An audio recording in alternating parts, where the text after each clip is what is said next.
Hello and welcome to another episode of the Classical Republican. Today we're talking with Greg Lanting. Now he grew up on a farm by Hollister in Idaho. He spent 33 years in education, 16 years on the city council, and 2 of those years as mayor of Twin Falls City. And now he's a candidate for District 25B, which is most of Twin Falls City. Greg, thank you for joining us today. Well, thank you for the invitation. Okay, so we're going to start off with the first question. What is the best form of government? Well, I'm going to go with what we have, representative democracy. That's through history. Greeks, Romans all had a form of that. United States, France, probably the more recent ones who had representative democracy. I think it's probably the best form as long as everybody understands how it works and you realize that just because you prevail doesn't mean you have all the ideas. So I'm going to stay with representative democracy, like pretty much what we have now, or some people like to call it a republic. Okay, representative democracy. All right, what is the end goal of representative democracy? Well, I think our end goal right now is that we keep it much as it is, but with tweaks and improvements to make it a fairer system for everyone.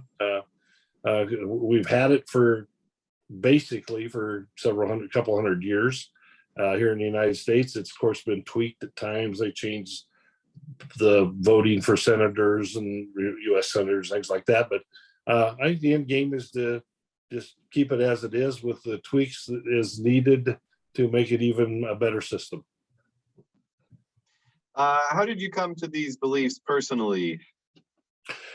Well, I grew up in a what I don't sure there's not as many of them now as when I was a kid. My mother was a Democrat and my father was a conservative Republican. And so I got a lot of homegrown conversation in the household. I learned to listen to both sides of an issue and make my own decisions. I was allowed to stay up till 10:30 every night because my parents thought it was important. I watched the local news, the 10 o'clock news. So I was informed about what was going on in the world, or at least what was going on in Twin Falls area.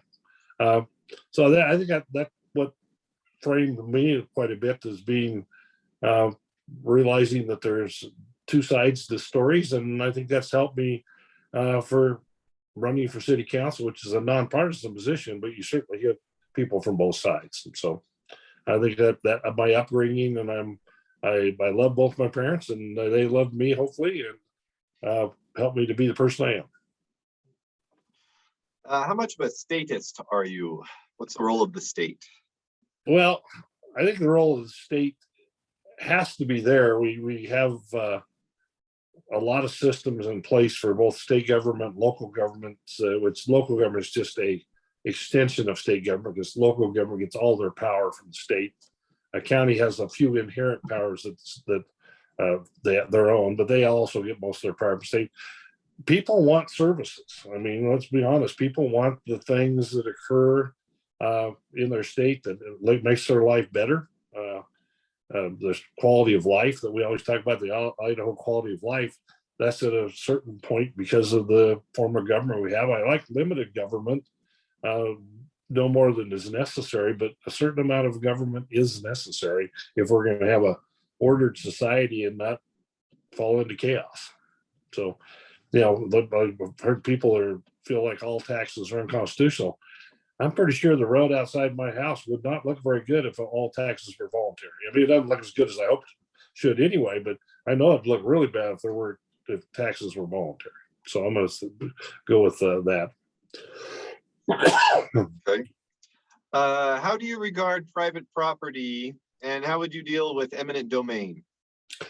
Well, private property, I'm very much for private property, but it extends to what you can do with your land goes up to a point of how it's going to affect your neighbor. I mean, I've often used this example on city council. You can use your property where you want to, but the person next door doesn't deserve to live next to a rendering plant if your property is zoned residential. And so the smell, the odor, the flies, the whatever it may bring about. So property rights extend through that. I understand the need for eminent domain. Think about all our roads. I mean, somewhere 100 years in the past, somebody set up right of ways so those roads are straight.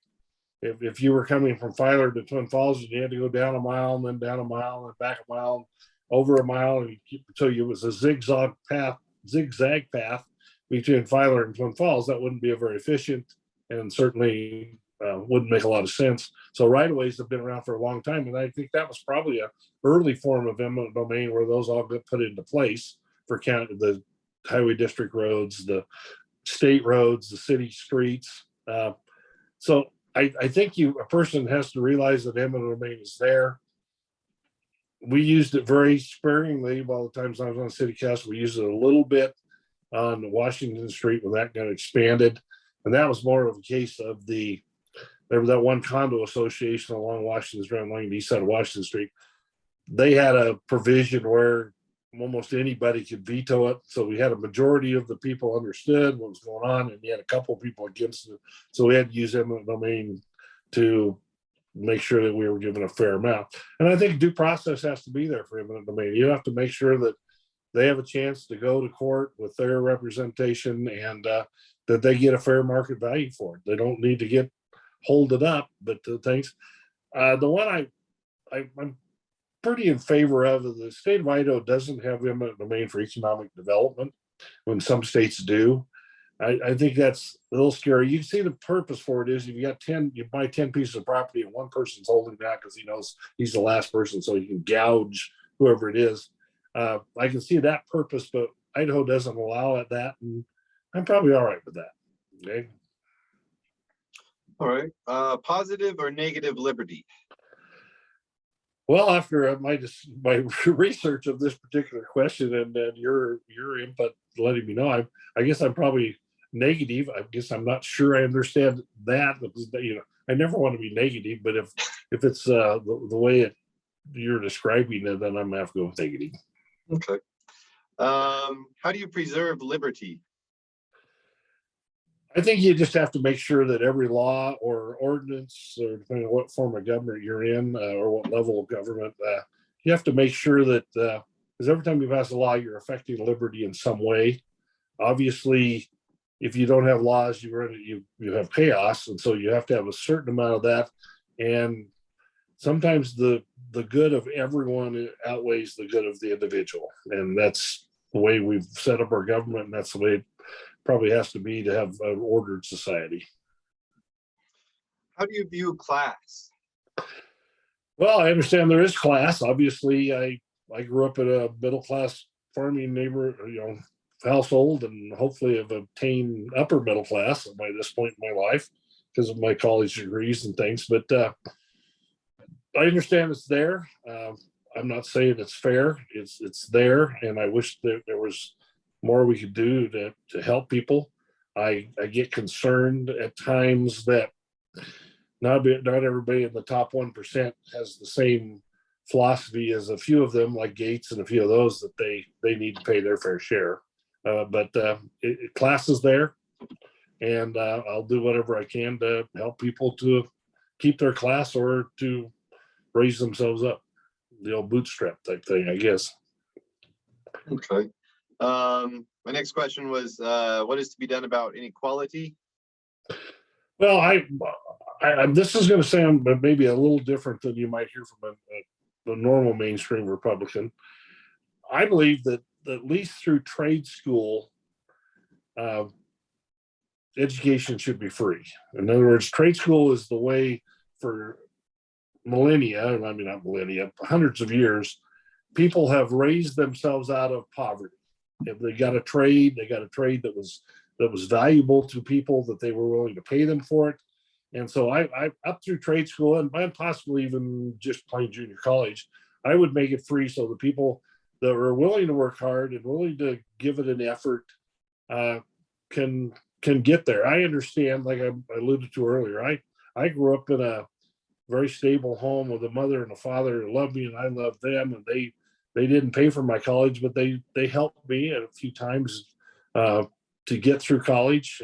Not a lot monetarily, but place to live in the summer when I was working and all that kind of thing. I think they paid my car insurance and things along that line. So I understand I had an advantage not everybody has. And so if by the state can give, and I don't want to be a nanny state, but if the state can give people an avenue out of poverty, then if they're willing to work hard and get a trade, then I'm willing to help them get that trade. What are the roles of unions? Well, I was in a couple of unions at different times in my life. Summer jobs, I worked at a sugar factory a couple of different summers. That was a union job. I was a teacher for 16 years. I was in the Teacher Association, which a lot of people consider to be a union. Grew up on a farm, and a lot of people describe Farm Bureau as a type of union because it's a grouping of farmers working together to better their life. I think I'll use the old saying I've heard somewhere: labor unions is the people who brought you the weekend. I think there's a value in unions, especially in the past. I wish they hadn't gotten involved, especially the Teamsters, in organized crime, because I think that put a negative connotation on all unions. What their purpose in now is probably more about working conditions than it is anything else at this point. We have some things through the government that works on working conditions, but I think unions have a purpose there as well. People gathering together to make sure that they're working in a safe environment and that kind of thing. So yeah, there's promise there, just not always attained, I think. So, all right, how wedded are you to capitalism? Well, I'm headed to the capitalism we have, which isn't true capitalism. We certainly have laws against monopolies and things, which if a true capitalistic society, they would go about unfettered. And I'm also know that we have certain things that aren't true capitalism either, where our roads, our water, our sewer, our military, our public education, all those are not true capitalism either. Because if we had true capitalism, the roads you drive on would all be toll roads, and I don't think any of us want that. I don't want that. I've been to France where you drive it, their entire interstate system is toll roads, and I don't know that it's true capitalism either. I think it's the state toll roads, but that gets irritating after a while. Every 5 miles, you have to throw $1 in there, $2, whatever it is. It's usually a credit card. You swipe your credit card, but yeah. So I can see the purpose of capitalism, and people are rewarded for hard work, but I also know that we don't have true capitalism, and I'm probably good with that too. So I'm wedded to what we have. All right. What are your thoughts on majoritarianism? Well, I'll go back. One of my favorite politicians is George W. Bush. I like both Bushes, but George W. Bush, he classified himself as a compassionate conservative. And I think if you're in the majority party, you have to understand that just because they're in the minority at that particular point in time, they may have good ideas. And you have to realize that just because it's their ideas, you don't just offhand throw them out. We have such a heavy majoritarianism here in Idaho in the legislature. I mean, the Democratic Party is basically not there in some instances, and but they do a pretty good job of pointing out issues. And then this particular session, they've been able to ban with a more, not to say moderate, but a group of legislators want to move things forward, not want to just be obstructionists. And so working together, they have actually had a somewhat of a impact this particular legislative session. And so I would like that to continue, that if they have an idea that's a good idea, we need to at least explore it and not just reject it offhand. So is your ideology ascendant or in decline? Well, since I'm talking about representative democracy as partially my ideology, I worry that it's a little bit in decline. I think we have, over the last 15, 20 years, we've become more strident in our opinions about particular things. I understand how fragile representative democracy can be. Obviously, one of the reasons I'm for strong public education. If you don't have a educated populace, it's tough to have a representative democracy. So I worry it's a little bit of Ascendant, but I don't think it's broken yet. I don't think it's hitting the bottom. I think there's a chance to turn it back around and work together and make Idaho and Twin Falls and the country a better place. So I hope it becomes Ascendant. How's that? Yeah. All right. Thank you very much. Is there anything else you'd like to add? Those are all the questions I have. No, I'm just I'm enjoying the campaign. I haven't had a chance to meet my opponent yet. Talk to people that know him. Most of them say the same thing. He's a nice guy, that they might not agree with the libertarian, and he's not apologetic about being a libertarian. So I think I can say that on here.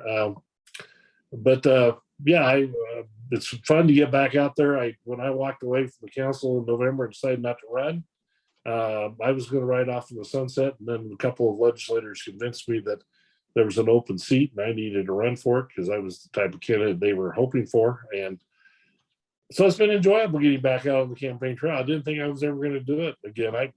I threw things away I should have kept, like stands for my signs and things like that. I should have kept them all.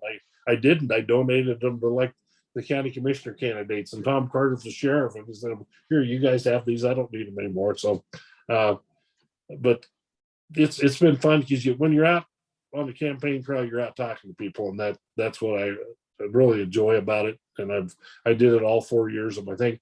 I've been a little hesitant to go door to door as much as I have in the past, and mostly because of COVID. I'm worried that people are going to be a little afraid that somebody's coming to their door. But so I've been limited more to talking to people about getting the sign and then the discussion issues with them at that point. But yeah, it's enjoyable. It's a way of meeting people, and it's a way of finding out ideas that you maybe didn't think about, and including with you doing this podcast.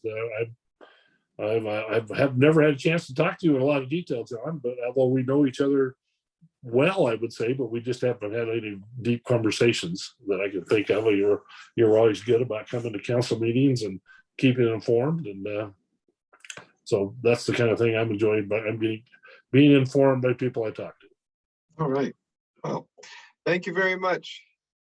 Thank you. Long live the Republic.